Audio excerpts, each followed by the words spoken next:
The normie attack on fan service continues. We've already talked about how Dead or Alive 6 went woke and went broke.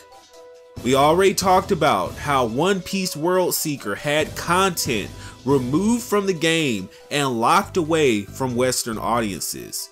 We've also talked about how Soul Calibur 6 and how Mortal Kombat have been under attack for fan service. And now this. We have content creators who still fell within YouTube's terms of service. They played by the rules, they played by the YouTube handbook, and they still had their entire channel terminated. Of course, I'm your host, the #1 anime gaming and journalism channel on YouTube. The quality is in the name itself, perfection. And we're talking about Nutaku, an adult gaming distributor, having their entire YouTube channel nuked on March the 19th. Niche Gamer picked up the news from a tweet that was sent out by Nutaku confirming that YouTube nuked their entire channel. This is the tweet. So at YouTube, removed our entire channel. Frowny face, Nutaku Games.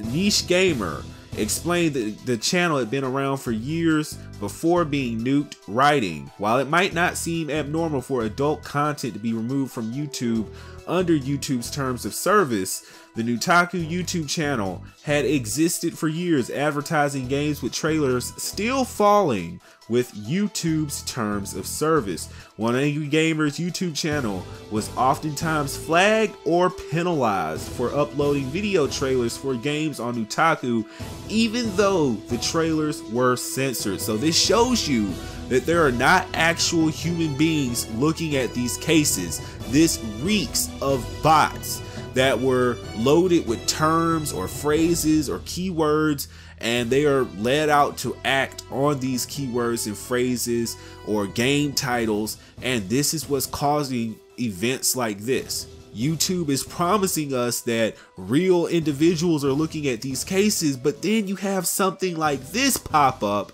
that makes no sense.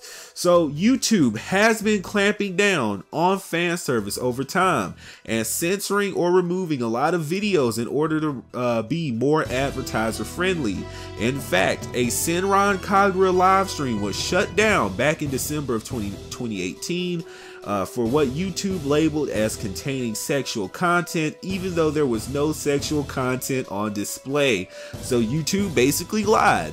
Viewers could verify that there was no sexual content going on, no love making, no sex acts, nothing.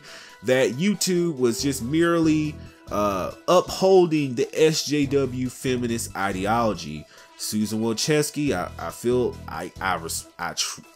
I think a lot of us are going to be happy when you retire or step down, because this reeks of feminist ideologies. I have to say that YouTube has gone the extra mile to remove Dead or Alive Extreme 3 from their gaming library. So now you no longer instantly go to the information page on YouTube Gaming for Dead or Alive Extreme 3. It just shows a general gaming tab.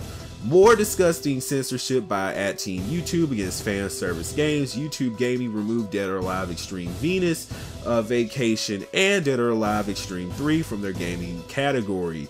Many DOAX videos are now clarified as just YouTube Gaming. Voice of Fan Service, War on Fan Service, March 19th, 2019. It's true that if you visit any trailer or gameplay video, there is no YouTube Gaming info tab as indicated on the video for Control Gaming, which recently uploaded 20 minutes worth of gameplay from the Nintendo Switch version of Dead or Alive Extreme 3 Scarlet.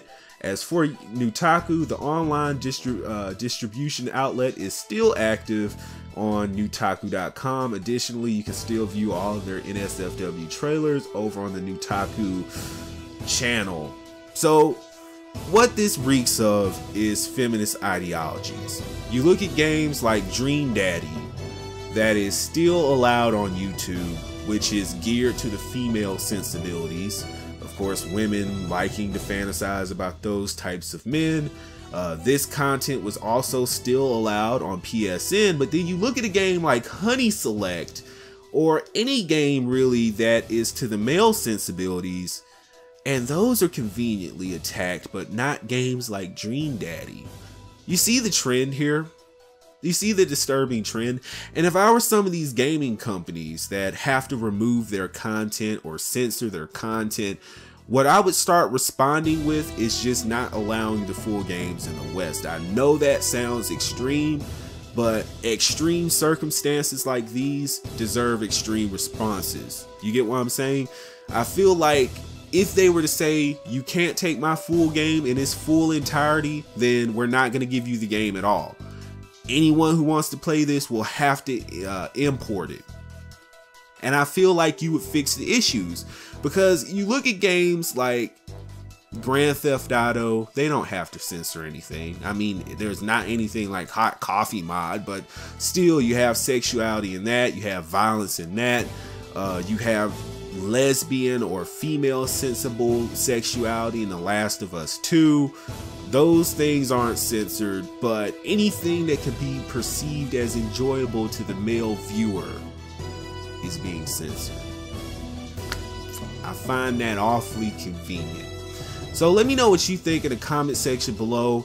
My thoughts, my well wishes, or my best of luck goes out to Nutaku. I hope they do get their YouTube channel back, because if they fail within the YouTube terms of service, if they abided by the YouTube rules and playbook, then I don't think their channel should have been terminated. If they were following the rules, it shouldn't have mattered what the game was about. If you play by the rules, you should be safe. And I feel like we need to make an uproar about this to YouTube to get them on this situation, to get them on this matter so it can be rectified. So again, let me know what you think in the comment section below. I've been your host, your perfect being, your #1 anime gaming and journalism channel on YouTube. Of course, the name is in and of itself perfection, and I will see you in the next video. Peace.